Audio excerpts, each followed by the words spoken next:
Bonjour tout le monde.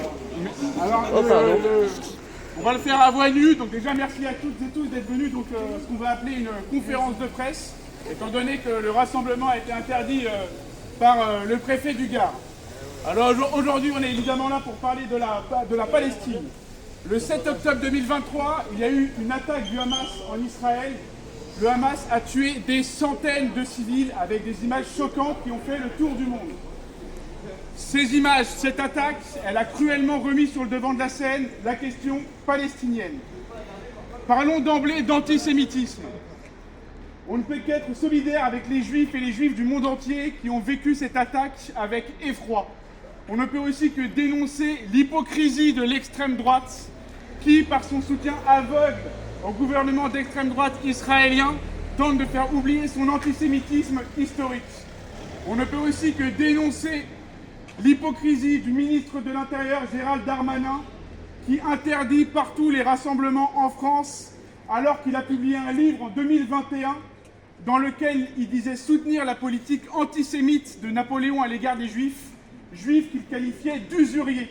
C'est aussi un ancien militant d'Action française, groupe antisémite. Ce sont donc de parfaits hypocrites. Parlons également du projet politique du Hamas.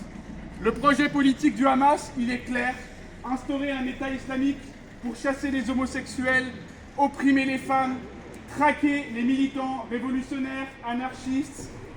Donc ce n'est absolument pas un projet politique enviable, évidemment, et on ne peut pas à la fois soutenir les femmes qui se battent en Iran contre le gouvernement religieux et en même temps fermer les yeux sur le projet politique du Hamas qui est largement influencé par l'Iran.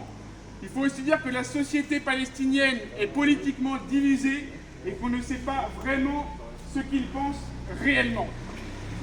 Également, parlons de la notion de terrorisme. On peut comprendre, quand on est proche de victimes, qu'on utilise la notion de terrorisme pour évoquer l'horreur de la situation qu'ils ont pu subir. Il faut cependant bien comprendre que la notion de terrorisme est une impasse intellectuelle. C'est une notion passionnelle qui ne nous permet pas de comprendre la nature politique, géopolitique, historique des événements. Il faut absolument refuser cette théorie du choc des civilisations, théorie autoréalisatrice, qui voudrait qu'il y ait d'un côté le camp du bien, le camp de la civilisation, sous-entendu le camp occidental, qui s'opposerait au camp du mal, au camp des barbares. Et vu l'islamophobie régnante, on parle évidemment du camp qui serait assimilé au monde musulman. C'est une théorie abjecte, raciste, que les médias essayent de nous imposer, mais que c'est important de refuser intellectuellement parlant. Maintenant, parlons du contexte de la Palestine. Le contexte n'est pas si compliqué qu'on ne le dit. C'est un contexte, au fond, relativement facile à comprendre. C'est un contexte d'une oppression coloniale depuis des décennies. Les Palestiniens vivent dans un régime d'apartheid, un apartheid meurtrier. Chaque jour, ils sont traqués dans leurs déplacements, ils sont humiliés, ils se font voler leur maison, ils se font chasser de chez eux, et ceux qui osent résister sont torturés dans les geôles israéliennes chaque jour. Quand on parle de ce qui se passe en Israël, on a des témoignages des souffrances, et tant mieux. En Palestine, ça ne prend même plus la peine de prendre des formes de témoignages, c'est juste l'agrégation de statistiques froides. L'ONU est parfaitement claire sur ce qu'il se passe en Palestine et déjà avait parlé de crimes contre l'humanité. Donc la situation est claire. Israël a été condamné près de 20 fois par l'ONU, pour l'apartheid.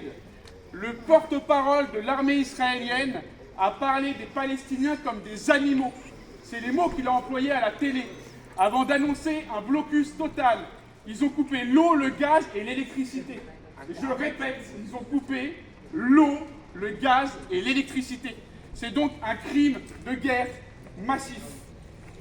Il faut également comprendre que l'armée israélienne, ils ont publié avec fierté sur les réseaux sociaux des images d'immeubles, de civils effondrés. Voilà, on en est là actuellement.